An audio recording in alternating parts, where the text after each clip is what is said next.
Anda mendengarkan podcast Ngopas, Ngobrol Pastor, di mana kita akan ngobrol topik-topik yang berhubungan dengan kehidupan dan pelayanan para pastor, para hamba Tuhan, maupun juga pemimpin Kristiani, aktivis Kristiani, baik di gereja maupun di dalam organisasi Kristen. Nama saya Pendeta Kian Holik dari Sydney, Australia.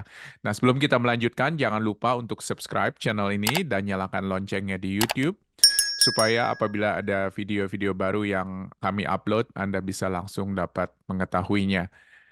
Bagaimana, saudara, pentingnya dialog antar umat beragama bagi pelayanan gereja? Itu sebuah pertanyaan yang kita angkat. Saya rasa kita tidak perlu lagi menjelaskan tujuan daripada ngobrol kita pada saat ini. Bersama dengan saya ada Bapak Mike Quinlan, PhD dari Jawa Tengah, dan nanti akan sedikit cerita mengenai apa yang beliau lakukan. Pertama-tama saya ingin sapa dulu Pak Mike. Pak Mike, apa kabar? Baik, baik. Sedikit capek, tapi baik. Puji Tuhan. Selamat datang di Ngopas, Pak Mike. Pak Mike, bisa sedikit cerita mengenai Pak Mike? Ini kelihatannya bukan orang Indonesia asli nih. Dari mana nih, Pak? Tapi kok bisa Nah, bisa bicara bahasa Indonesia? benar. Saya berasal dari Amerika Serikat, dari negara bagian Texas, tanah cowboy. Tanah Biasanya, koboi. ya, Ya, ya.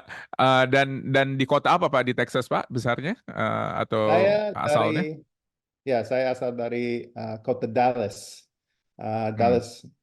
Jadi kalau suka American football itu hmm, uh, Dallas Cowboys. Juga ada ya, kalau yang suka baseball itu Texas Rangers.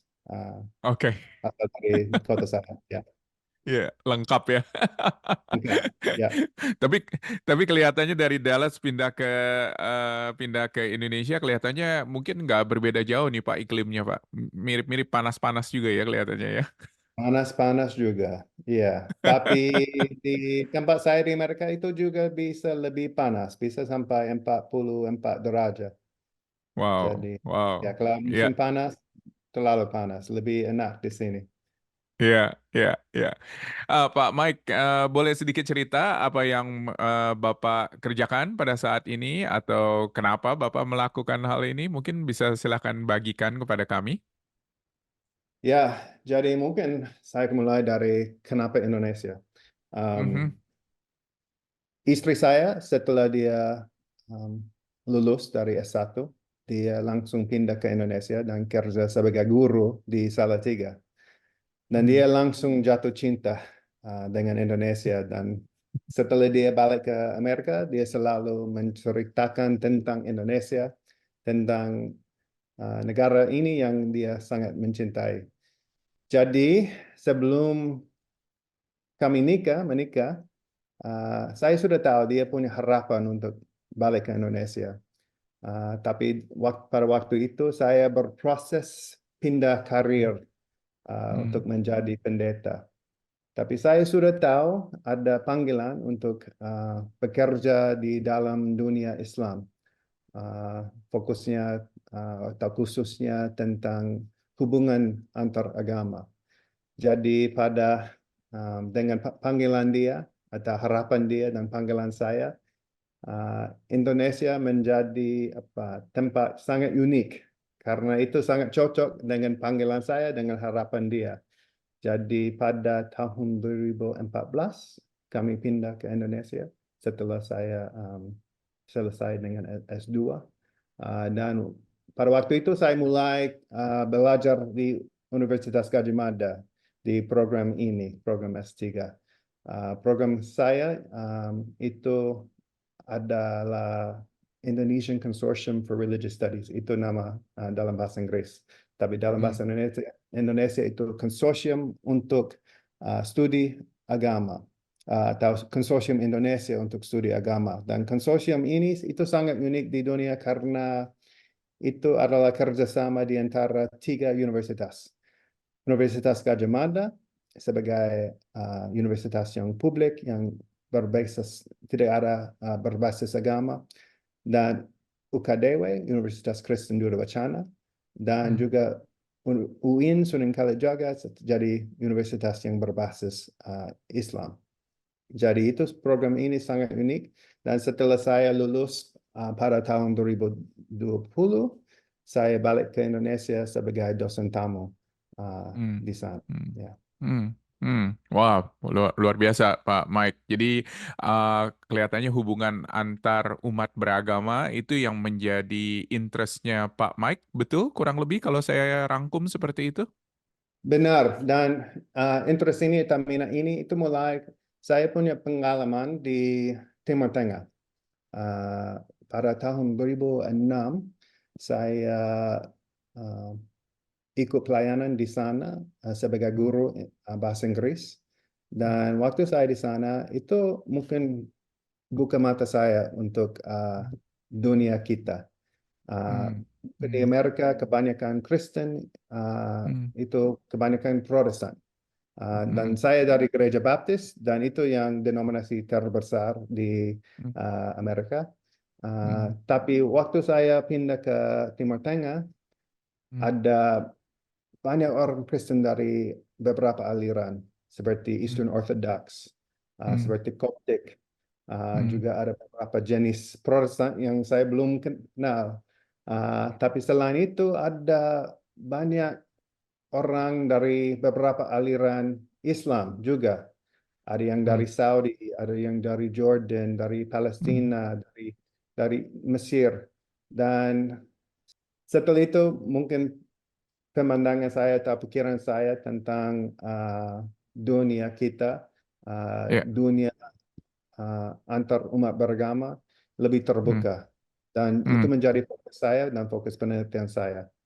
Ya. Hmm, ya, apalagi tentunya itu adalah masa setelah 9/11 ya, di mana ada begitu banyak pembicaraan, saya yakin di kalangan umat beragama, mungkin yang ada di Timur Tengah dan juga mungkin yang ada di Amerika juga ya Pak ya, kelihatannya begitu ya. Dan kita kita bersyukur sekali kalau misalnya ada banyak orang-orang percaya yang membuka interestnya kepada agama-agama lain. Wah, terima kasih banyak nih Pak Mike sudah membagikan kepada kami mengenai latar belakangnya. Nah, kita akan langsung bicara mengenai topik kita Pak pada saat ini. Kenapa dialog antar umat beragama itu penting menurut Pak Mike? Tetapi mungkin pertama-tama pertanyaannya apa yang dimaksud dengan dialog antar umat beragama Pak? Menurut definisi daripada Pak Mike seperti apa? Ya, jadi ada banyak definisi, tapi yang saya suka itu mulai dari Vatican II, Vatican kedua, dan ada 4 jenis. Hmm.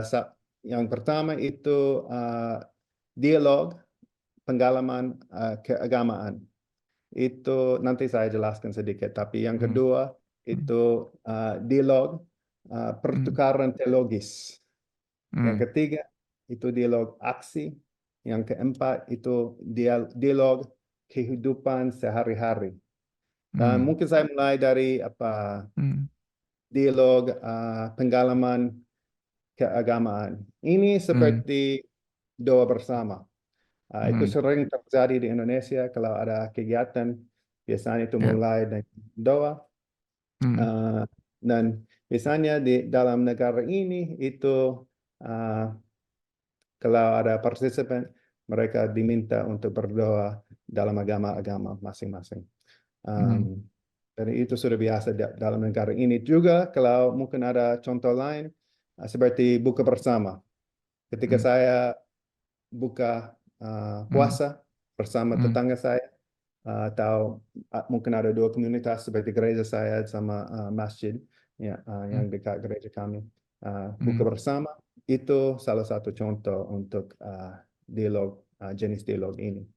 Tapi Hmm. mungkin ketika orang mungkin dalam bayangan mereka tentang dialog, itu biasanya dialog pertukaran teologis yang sangat formal. Itu bisa 2 sampai 6 tokoh Hmm. agama. Dan mungkin, Hmm. mungkin mereka bicara tentang satu Hmm. tema Hmm. tentang dari teologi, Hmm. Hmm. um, atau juga bisa sangat inklusif, bisa Hmm. sama bisa sangat pluralis, tapi juga bisa Hmm. sangat polemis. Kalau nonton YouTube, pasti ada Hmm. banyak dialog seperti ini. Betul. Ya, uh, tidak seperti dialog antar umat agama, tapi against another Hmm. religion. Dan Hmm. Hmm. saya Hmm. tidak terlalu helpful, Hmm. tidak terlalu Hmm. membantu hubungan antar Hmm. agama. Yep. Tapi mungkin dialog aksi itu Hmm. juga sering terjadi di negara ini. Hmm. Hmm. Gotong royong di RT Hmm. saya pasti setiap bulan ada gotong royong, dan itu Hmm. bisa menjadi contoh dialog Hmm. aksi. Hmm. Uh, Hmm. tapi juga mungkin pasti Anda sudah tahu tentang perang takjil di bulan Ramadan yang terakhir. Uh, itu sedikit lucu buat saya, tapi Hmm. ada beberapa contoh di mana ada gereja dan masjid atau Hmm. komunitas Muslim dan Kristen, mereka mungkin mau Hmm. membuat takjil Hmm. untuk memberi ke masyarakat secara Yep. umum. Yep. Itu bisa menjadi dialog aksi. Tapi Hmm. mungkin menurut saya ini yang lebih penting. Hmm. Itu yang Hmm. dialog kehidupan sehari-hari. Hmm. Hmm. Hmm. Yang it- Hmm. yang dialog itu terletak di antara masyarakat, Hmm. di pasar, Yep. di kantor, di sekolah, di Yep. perumahan. Hmm. Dan menurut saya itu yang lebih penting di antara anggota jemaat kami Hmm. dan orang yang beragama lain. Baik, baik. Dan itu menurut Pak Mike, apakah itu penting hanya di dalam konteks Indonesia, ataukah itu penting juga Pak Mike pernah tinggal di Timur Tengah? Apakah itu juga penting di sana seperti itu, ataukah ini tergantung konteksnya? Bagaimana Pak, menurut Bapak? Ya, itu mungkin di seluruh konteks itu penting. Mungkin saya akan kasih contoh dari Indonesia dan juga Ya, contoh dari ya, negara saya. Um, ah, jadi penelitian saya itu tentang ya, pengalaman pendatang Muslim di daerah mayoritas Kristen, ya, khususnya di Sumba dan Pulau Timur. hmm, Dan di Sumba ada banyak pendatang dari Jawa yang beragama hmm, Islam. Juga ada hmm, dari Bima, dari Sumbawa. Dan hmm, walaupun Bima dan Sumba sangat dekat, hmm, hmm, di Bima mayoritasnya Islam. hmm, Dan itu 99% masyarakat di sana beragama Islam.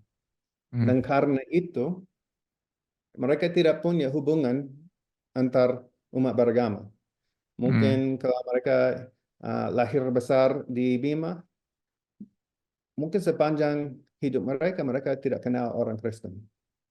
Kalau mereka kenal orang Kristen, mungkin hanya satu atau dua, satu keluarga di satu desa mungkin. Dan karena hmm, itu, mereka tidak terlalu paham tentang agama hmm, Kristen. Dan hmm, itu bisa jadi sumber konflik. Kalau ada ya, konflik antara orang Muslim sama orang Kristen di tempat lain di Indonesia, itu bisa menjadi sumber konflik di Sumbawa, hmm, di NTB. Juga hmm, di NTB. hmm, hmm, Tapi hmm, salah satu contoh dari negara saya, kota saya, hmm, dan mungkin itu menjadi itu alasan saya hmm, pilih migrasi dan agama untuk hmm, fokus penelitian saya. Karena hmm, di kota saya pada tahun 80-an, hmm, uh, mayoritasnya hmm, pasti Protestan. hmm, 95% lebih hmm, berkulit putih seperti saya. yep, Tapi pada tahun 90-an, hmm, uh, mulai uh, dampaknya dari migrasi. Sampai sekarang, ketika saya pindah ke Indonesia, hmm, mayoritasnya di uh, post, kode post saya, hmm. so we can say zip code dalam bahasa Ya, Inggris, zip ya, code. Jadi di lingkungan saya, mayoritasnya eh, sudah migran, sudah menjadi hmm, pendatang, hmm, 25%.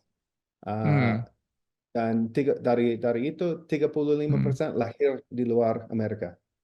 hmm, Jadi ada hmm, dampak besar di kota saya. yep, yep, Dan dengan etnis baru hmm, juga ada agama baru. hmm, Jadi hmm, mayoritasnya sekarang itu orang dari Asia Selatan, dari hmm, India dan Pakistan. hmm, Dan hmm, kebanyakan beragama Hindu, tapi juga ada yang beragama Islam.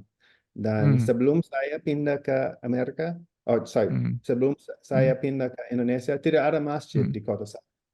Hmm. Sekarang sudah ada dua, Hmm. dan itu Hmm. tampaknya migrasi. Yep. Dan Yep. ini uh, itu penting karena Hmm. dialog kehidupan sehari-hari itu sudah terjadi di Hmm. seluruh kota, di Hmm. sekolah, Hmm. di pasar, di Hmm. kantor. Uh, Hmm. Selain hari Minggu, Hmm. Hmm. itu sudah biasa. Hmm. Um, Hmm. Hidup Hmm. berdampingan. Yep. Tapi Yep. saya punya teman, dia Hmm. seorang ustadz. Hmm. Dia mulai berkomunikasi dengan gereja saya. Dia mau bikin program kerjasama seperti Hmm. gotong royong untuk Hmm. membersih jalan di kota Yep. saya. Yep. Tapi itu langsung ditolak oleh pendeta saya. Hmm. Kenapa? Karena dia khawatir. Dia khawatir karena dia bilang, oh, kalau kita sebagai orang Kristen Hmm. bekerja sama Hmm. dengan orang Muslim, Hmm. apakah jemaat kita akan pikir Hmm. kita sebagai orang Kristen, sebagai orang Muslim, Hmm. percaya dan Hmm. memuji Tuhan sama. Hmm. Hmm. Tapi Hmm. menurut saya, uh, kalau kita pikir seperti Hmm. itu karena kita gagal. Hmm. Kita gagal Hmm. untuk membantu jemaat Yep. kita uh, Hmm. mengasihi Hmm. tetangga kita dan juga Hmm. mengenal tetangga kita. Karena Hmm. kita sebagai pendeta, pasti kita punya 52 hari Minggu Hmm. per tahun. Hmm. Membantu jemaat Betul. kita, Hmm. uh, mungkin juga ada kegiatan pada hari Rabu atau hari Hmm. Kamis. Hmm. Jadi ada waktu Hmm. untuk kita membantu jemaat Hmm. kita untuk lebih tahu tentang agama Hmm. lain, lebih Hmm. paham. Dan Hmm. itu tanggung jawab kita sebagai orang Kristen untuk Hmm. mengasihi tetangga Hmm. kita. Um, Hmm.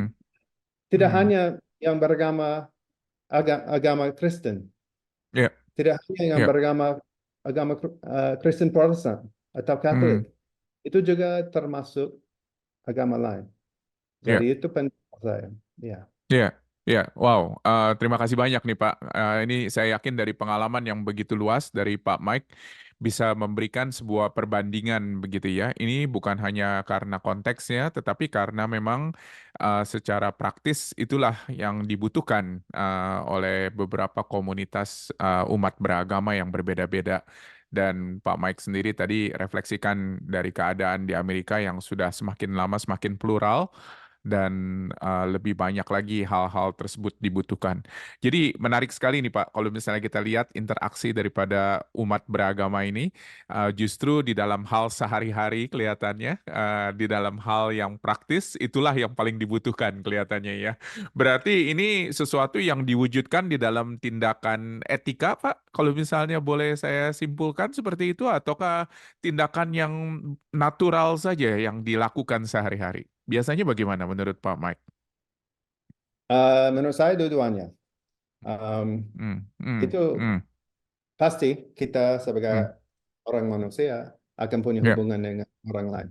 Tapi Ya. itu juga harus menjadi bagian etika Hmm. kita sebagai orang Hmm. Kristen. Karena itu Hmm. tanggung jawab kita. Hmm. Bagaimana kita bisa mengasihi tetangga kita kalau Hmm. tidak kenal mereka. Ya. Jadi Ya. ada kata di Indonesia, Hmm. Hmm. tak sayang maka tak kenal. Atau Hmm. ya, Tak kenal maka tak sayang. ya, tak kenal maka tak sayang. Jadi Iya, iya, itu penting buat kita sebagai orang Kristen untuk mengenal betul, tetangga. Dan betul. itu bisa mulai dari pendeta, tapi Iya. juga bisa mulai dari jemaat. Ya. Betul, betul. Wow, luar biasa ya. Ini perintah yang sangat penting sekali yang jelas ada di dalam Alkitab, yaitu bagaimana kita bisa mengasihi sesama kita dan itu diwujud nyatakan dalam bagaimana kita mengasihi umat beragama yang berbeda dengan agama kita, begitu ya. Dan saya rasa itu adalah penekanannya di situ. Wow, ini betul-betul menabrak pengertian kita, Pak, menurut saya Karena biasanya pengertian kita itu berpikir bahwa, oh, kalau saya mengasihi orang lain, apa manfaatnya buat saya? Apa keuntungannya buat saya? Begitu ya. Karena Ya, seringkali gereja enggan melakukan hal ini karena dipikir bahwa, wah, tidak ada manfaatnya kok buat saya. Betul nggak, Pak? ya benar. Ya, ya. Nah, memang pertanyaannya ialah, bagaimana Pak gereja untuk bisa berpartisipasi ini? Atau bahkan juga mungkin berinisiatif di dalam dialog umat beragama, dan di dalam konteksnya mungkin kita bicara konteks Indonesia yang lokal begitu ya. Karena saya yakin banyak gereja tidak tidak tidak pernah melakukan hal ini, atau banyak pemimpin gereja tidak tidak tahu bagaimana cara melakukannya. Mungkin dari Pak Mike sendiri, apakah ada saran begitu ya, bagaimana seorang pastor atau seorang pemimpin Kristen bisa berinisiasi melakukan hal ini? Mungkin Ya, silakan Pak. ya. Jadi menurut saya mungkin ini harus mulai di dalam gereja. Hmm, Mungkin dengan pelajaran tentang agama lain. hmm, Supaya ketika kita berinteraksi, itu hmm, mulai dengan apa yang hmm, kita sudah tahu. hmm, Kalau uh, kalau kita mulai dari salah pahaman, hmm, mungkin hmm, itu bisa menjadi sumber konflik. hmm, Kalau hmm, kita coba hmm, berhubungan dengan umat yang beragama lain. ya, Jadi, ya hmm, menurut saya itu mulai dari mungkin sekolah minggu. Ada hmm, anak, hmm, hmm, mungkin ada 1 atau 2 bulan per hmm, hmm, tahun yang hmm, punya fokus hubungan antar agama atau hmm, literasi keagamaan. Um, hmm, Juga kalau hmm, um, hmm, mungkin ada series khotbah hmm, um, tentang agama lain. Karena menurut saya hmm, um, kita harus lebih paham. Kenapa? Ada salah satu contoh dari hmm, Sumba.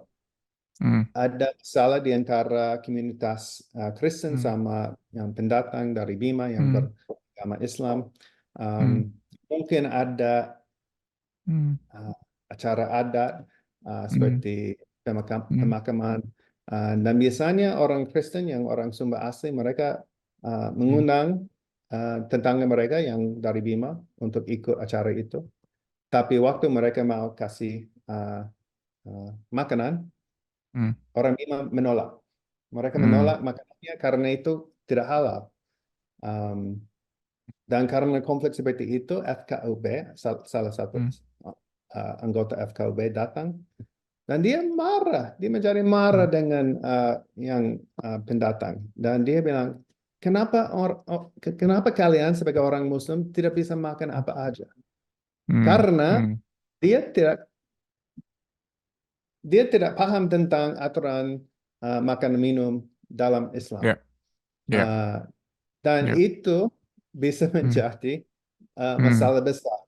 ya, Jadi kalau kita mau buka hubungan di hmm, antara gereja hmm, kami sama hmm, masjid, hmm, hmm, mungkin kita harus lebih tahu hmm, sebelum kita mulai berinteraksi. Itu salah satu contoh. Jadi mulai dari gereja. hmm, Juga itu harus mulai uh, dari top, dari pemimpin agama. Salah satu uh, contoh yang sangat berguna di NTT ya, itu adalah grup WA di hmm, antara tokoh-tokoh agama. hmm, Jadi kalau hmm, hmm, ada kemungkinan konflik, hmm, langsung tokoh hmm, agama ini pesan WA ke tokoh hmm, agama lain supaya ya, mereka bisa langsung mencegah konflik itu. hmm, Jadi di, hmm, di grup WA ini hmm, ada ustadz, hmm, ada kiai, hmm, hmm, ada romo sama pendeta supaya hmm, mereka bisa mencegah konflik itu. hmm, Tapi juga itu bisa lebih sederhana hmm, seperti minum hmm, kopi bersama. Mungkin satu pagi dalam 1 bulan hmm, hmm, minum kopi bersama untuk ya, bicara tentang tantangan. hmm, Karena pasti jemaat hmm, kita punya tantangan yang sama, tantangan seperti ekonomi atau kesehatan atau hmm, ketebelahan politik. hmm, hmm, Kalau kita sebagai pemimpin hmm, agama hmm, punya hubungan baik dengan hmm. pemimpin dari agama lain, itu bisa Ya. menjadi contoh buat jemaat kami. Hmm, Ya, hmm, hmm, hmm. Wow, itu sesuatu yang positif sekali ya. Dan kita harus mulai berpikir sekali lagi dari pendidikan, bagaimana pendidikan mengenai agama lain dari usia yang sangat dini, usia yang masih sangat kecil sekali dari sekolah minggu tadi Pak Mike katakan. ya, Dan ya, saya yakin dan percaya mungkin ada begitu banyak program-program sekolah minggu yang nggak memasukkan mengenai bagaimana kita belajar mengenai agama lain, padahal kita tinggal di negara yang mengakui agama-agama lain, begitu loh. Ini ya. sangat ironis sekali nih, Pak. Nah, menurut saya ada begitu banyak hal juga ya yang bisa kita lakukan juga di dalam kegiatan-kegiatan sosial tadi Pak Mike bicara mengenai bagaimana hubungan dengan dalam bentuk aksi. Apakah ada hal yang menurut Pak Mike bisa dibandingkan dengan apa yang dikerjakan mungkin di Amerika ataukah di Timur Tengah dan bisa diaplikasikan di Indonesia untuk kita bersama-sama pikirkan? Ya. Ah, Mungkin saya tidak punya jawaban untuk pertanyaan itu karena Iya, di negara iya, saya itu sangat individualis. iya, Dan karena iya, itu kalau ada aksi bersama, biasanya itu sangat formal. Mungkin itu menjadi tujuan salah iya. satu gereja, satu masjid, mereka Hmm, sudah punya program bersama. hmm, Uh, hmm, itu tidak seperti hmm, Indonesia yang sangat hmm, komunal. Jadi hmm, menurut hmm, hmm, saya sebagai orang Kristen dari hmm, Amerika bisa hmm, belajar dari Indonesia. Dan hmm. ketika saya balik ke Iya, Indonesia, Amerika, biasanya iya, saya mengajar mereka iya. tentang uh, uh, Hmm. tentang pengetahuan saya yang saya Hmm, belajar dari hmm, Indonesia. Jadi wow. menurut saya itu lebih penting untuk gereja dan Hmm, orang Kristen di Amerika belajar dari orang hmm, Indonesia, orang Kristen yang hmm, tinggal mayoritas yang berbeda. ya, Karena ya, itu sangat mudah buat kami sebagai orang ya, Kristen di Amerika karena kami mayoritasnya. ya, Tapi betul, di sini betul. uh, kalian Justru hidup terbalik ya. di dalam persekusi dan Ya, diskriminasi dan ya, sebagai ya, minoritas. Jadi ada banyak ya. yang kami bisa belajar dari kalian. Wow, wow, luar biasa. Justru Indonesia kelihatannya bisa menjadi model ini ya, bagaimana hubungan antara umat beragama yang betul-betul sifatnya plural dan bukan hanya antara A dan B, tetapi antara A dengan C, dengan D, dengan E juga karena ada begitu banyak umat beragama yang berbeda-beda di dalam satu tempat. Wow, Pak Mike, terima kasih banyak nih. Ini saja sudah membuka wawasan kita nih dengan luar biasa. Kalau misalnya ada closing statement, Pak, yang Bapak ingin berikan kepada para pemimpin Kristen mengenai topik dialog antar umat beragama ini, apakah bisa berikan satu kalimat closing statement, Pak? Kira-kira yang bisa mendorong kami untuk memikirkan atau memulai dialog antar umat beragama? Ya, jadi untuk pendeta-pendeta, kalau menurut saya itu mulai dari Anda. Hmm, Kalau Anda tidak mengasihi tetanggamu, ya, bagaimana jemaat Anda akan hmm, mengasihi tetangga mereka? hmm, hmm, Ya. hmm. Yap, wow, singkat dan padat dan saya yakin inilah yang menjadi dorongan bagi kita semua para pemimpin-pemimpin Kristen. Pak Mike, terima kasih banyak buat waktunya. Tidak terasa waktu kita sudah habis dan saya minta kepada Pak Mike untuk menutup pembicaraan kita di dalam doa dan tolong doakan para pemimpin-pemimpin Kristen supaya bisa berinisiatif untuk memikirkan bagaimana caranya dialog antar umat beragama ini untuk perkembangan dan untuk juga pertumbuhan jemaatnya. Terima kasih, Pak. Ya. Mari kita berdoa. Hmm, Heavenly Father, we thank you for this time. We thank you for the callings that you have given us, the callings to serve your people. But Lord, the callings to serve people outside of our congregation. And Lord, you've called us to unity within our congregations, unity as the body of Christ. Help us to be united, to love one another. But Lord, help us to know our neighbors so that we may love them, so that they may know your love and that they may find the truth. Mm. Lord, we thank you for this beautiful country that we live in, this beautiful God that we serve. We thank you for calling us and being with us in all that we do. We pray for our congregations. We pray that they would grow in knowledge of you, that they would grow in following your will, and that they too would love their neighbors as themselves. We ask all these things in the name of the Father, the Son, and the Holy Spirit. Amen. Amen.